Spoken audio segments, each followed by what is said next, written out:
कैसे पता करें कि आपके घुटने में एसीएल की इंजरी है?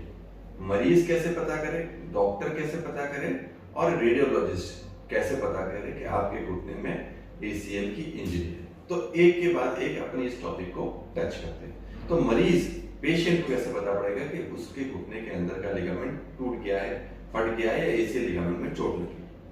देखिए, घुटने के अंदर चोट लगना बहुत ही आम चीज है। कभी भी आप अगर कोई भी आप कहीं पर गिर गए हैं, पाँव मुड़ गया है, डांस करते करते या खेलते हुए पाँव ट्विस्ट हो गया है, टू व्हीलर चलाते हुए पाँव ट्विस्ट हो गया है, कोई आपका छोटा मोटा एक्सीडेंट हो गया है, तो आपके घुटने के अंदर का एसीएल लिगामेंट टूट सकता है, उसमें इंजरी हो सकती है। परंतु हर चोट लगने से भी लिगामेंट नहीं टूटेगा। तो आपको क्या लक्षण है जिससे पता लगे कि आपके घुटने के अंदर का लिगामेंट टूट गया है?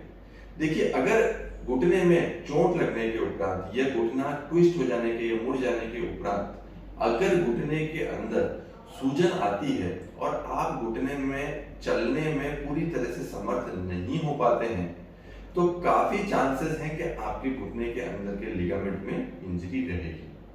साथ ही साथ आपको घुटने के अंदर अस्थिरता या लचक भी महसूस हो सकती है। तो अगर आप गिर गए हैं, उसके बाद आप चलने में मुश्किल हो रही है, आप पूरे से पाँव नहीं रख पा रहे हैं, घुटने पे आपका बैलेंस नहीं बन पा रहा है, घुटने में सूजन है, घुटने में लचक है, सीढ़ी चढ़ने उतरने में भी आपको मुश्किल पड़ रही है, चलते चलते गिव अवे की फीलिंग आ रही है, मतलब आपका घुटना आपका साथ छोड़ रहा है, ऐसा महसूस हो रहा है, और चलते चलते आपको ऐसा लग रहा है कि घुटना अंदर से अटक रहा है या कुछ चीज अंदर फंस रही है। तो यह सारी चीजें इस बात का द्योतक है कि आपके घुटने में लिगामेंट की इंजरी, खास तौर पे एसीएल की इंजरी हो सकती है।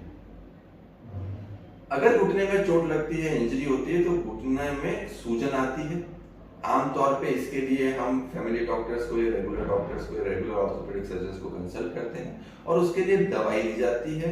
कोई केसेस में क्रैप बैंडेज दी जा सकती है, थोड़ा रेस्ट दिया जा सकता है। कई बार अगर इंजरी की सीवियरिटी डॉक्टर्स को ज्यादा लगे तो वो एक छोटा बेल्ट या प्लास्टर भी दे सकते हैं। यह सब एक बहुत ही अच्छे फर्स्ट एड टेक्निक्स हैं जिससे कि आपको दर्द और सूजन जो है वो कम हो जाएगा। तो अगर आपको चोट लगी है, आपको दवाई दी गई है, बर्फ का सेक आपने किया है, आपको बकायदा बेल्ट, प्लास्टर या ब्रेस दिया गया है, तो थोड़े दिनों में, कई पेशेंट्स में 1 हफ्ते, कई पेशेंट्स में 2 हफ्ते में सूजन और दर्द निकल जाता है। उसके उपरांत घुटने के अंदर अस्थिरता, लचक बनी रहती है। अगर आप थोड़ी भी ज्यादा चलने की कोशिश करेंगे, थोड़ा ज्यादा दौड़ने की कोशिश करेंगे, तो ऐसा हो सकता है कि घुटने छूटने लगे, आपको ऐसा लगे कि घुटना आपका साथ नहीं दे रहा है, घुटने में लचक है, घुटना अंदर ही अंदर ट्विस्ट हो रहा है, अंदर ही अंदर घूम रहा है, ऐसा महसूस आपको अपने घुटने के लिए हो सकता है। ऐसा भी आपको लग सकता है कि घुटने के अंदर कोई चीज फंस रही है, कोई चीज अटक रही है। ये चलते चलते जब आप चले तो आपको ऐसा महसूस हो कि अंदर कुछ फंस रहा है। इस चीज को, अगर आपको ऐसा महसूस हो रहा है कि आपके घुटने के अंदर कोई चीज फंस रही है, तो यह लॉकिंग सिम्टम का द्योतक है। इसका मतलब यह है कि घुटने के अंदर कोई चीज है जो फंस के घुटने को लॉक कर रही है, घुटने को जाम कर रही है, जिसके कारण आपको यह तकलीफ हो रही है। अगर यह सब चीजें हैं तो डेफिनेटली आपको एक qualified ligament injury expert doctor से मिलना चाहिए। तो यह सारी चीजें अगर आपको हैं तो आपको एक qualified ligament injury expert doctor से मिलना चाहिए। अब आते हैं हमारे दूसरे प्रश्न की तरफ कि डॉक्टर कैसे पता करेगा कि आपको लिगामेंट इंजरी है। सबसे पहले हम पेशेंट्स की हिस्ट्री लेते हैं, उनसे पूछते हैं उनको क्या तकलीफ हुई है, कैसे चोट लगा है, क्या हुआ था, उन्होंने क्या ट्रीटमेंट लिया था। उसके बाद हम मरीज को देखना शुरू करते हैं। मरीज के घुटने में ऊपर वाली हड्डी, जिसको जांघ की हड्डी बोलते हैं, और नीचे वाली हड्डी टांग की हड्डी होती है, उनके बीच का जो मैकेनिज्म होता है वह लिगामेंट इंजरी में टूट जाता है। और इसके लिए हम 2 तरह के टेस्ट करके देखते हैं। पहला टेस्ट होता है जिसको एंटीरियर ड्रॉ टेस्ट बोलते हैं। यह टेस्ट 90 डिग्री में किया जाता है और आपकी जब हम नीचे टांग की हड्डी को आगे की तरफ खींचेंगे तो वहां पे हमको लचक महसूस होगी। ठीक ऐसा ही एक टेस्ट लैकमैन टेस्ट होता है जो 15 डिग्री के फ्लेक्शन पे किया जाता है। तो यह दोनों टेस्ट करके लिगामेंट इंजरी एक्सपर्ट सर्जन आपको इस बात का आइडिया दे सकते हैं कि आपको लिगामेंट इंजरी है या नहीं। अब हम आते हैं तीसरे प्रश्न की ओर कि कंफर्मेशन कैसे करें कि लिगामेंट इंजरी है। देखिए, सौभाग्य से एक ऐसा टेस्ट अवेलेबल है जो बहुत ही ज्यादा सेंसिटिव और स्पेसिफिक है, और इस टेस्ट का नाम है एमआरआई स्कैन। तो घुटने के एमआरआई स्कैन में हम अधिकांश, मैं कहूंगा कि 99% एक्यूरेसी से हम घुटने की इंजरीज का पता लगा सकते हैं।